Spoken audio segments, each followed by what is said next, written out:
Decolonization is a word we hear often, but what does it really mean? At its core, decolonization is the process of undoing the legacy of colonization, reclaiming control over land, culture, economies, and institutions. Colonization left a lasting impact on societies across the globe, and its effects are still felt today in systemic inequalities, cultural erasure, and economic disparities. This video explores why decolonization is critical, how colonization exploited Black and Brown nations economically, and what modern decolonization looks like, of land, the mind, and institutions. For centuries, colonizers plundered the natural wealth of colonized lands. Take British India as an example.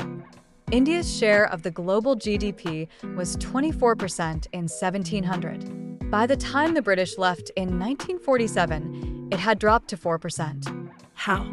Through resource extraction, unfair taxation, and deindustrialization. One striking example is the textile industry. India, known for its fine cotton and silk, was forced to export raw cotton at low prices, while British factories turned it into expensive textiles that were sold back to Indians. Mathematically, this created a one-way flow of wealth, draining billions from the Indian economy. The transatlantic slave trade is one of the most horrifying examples of colonial exploitation. Millions of Africans were enslaved and forced to work on plantations that generated immense wealth for European economies. Here's a staggering calculation. Between 1500 and 1800, it is estimated that the unpaid labor of enslaved Africans contributed over $10 trillion to European and American economies in today's dollars. For every pound of sugar, for example, enslavers profited while those who labored remained in chains. Colonized nations were often reduced to monoculture economies, growing cash crops like coffee, sugar, or cotton. This made them dependent on global markets controlled by colonizers. For example, the price of raw cocoa exported from African nations was, and still is, a fraction of the cost of the chocolate sold in global markets. The profit gap ensures that wealth remains concentrated in former colonial powers. Even after independence, former colonies were saddled with debts incurred under colonial rule. Haiti, for example, paid reparations to France for over a century after gaining its freedom in 1804. If we calculate the compounded interest on those payments, Haiti could have built schools, hospitals, and infrastructure, but instead, it remained trapped in poverty. Decolonizing land means returning control to its original stewards. In North America and Australia, indigenous movements like #LandBack are working to restore ancestral lands and promote sustainable stewardship. These efforts are not just about ownership, they are about reconnecting with the land and preserving its biodiversity. Colonial rule also left mental scars. It imposed Western ideals as superior, erasing indigenous knowledge and devaluing local cultures. Decolonizing the mind means unlearning these biases.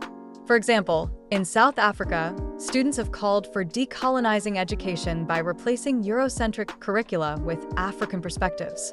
Colonial institutions, from legal systems to government policies, often perpetuate inequality. Decolonizing these institutions involves structural changes, removing colonial-era statues, renaming places, and reforming laws that disproportionately affect marginalized groups. It's about building systems that reflect justice and equality. In Bolivia, the indigenous-led government has redistributed millions of acres of land back to indigenous communities, empowering them to govern sustainably. In New Zealand, the Maori language and traditions are being integrated into national education systems, preserving a rich cultural heritage. Many African nations are renegotiating trade agreements to ensure fairer terms for their resources. Some are also calling for reparations for the transatlantic slave trade. Movements like #LandBack and calls for reparative justice unite people across nations to address the legacies of colonization together. By working collectively, we can push for meaningful change.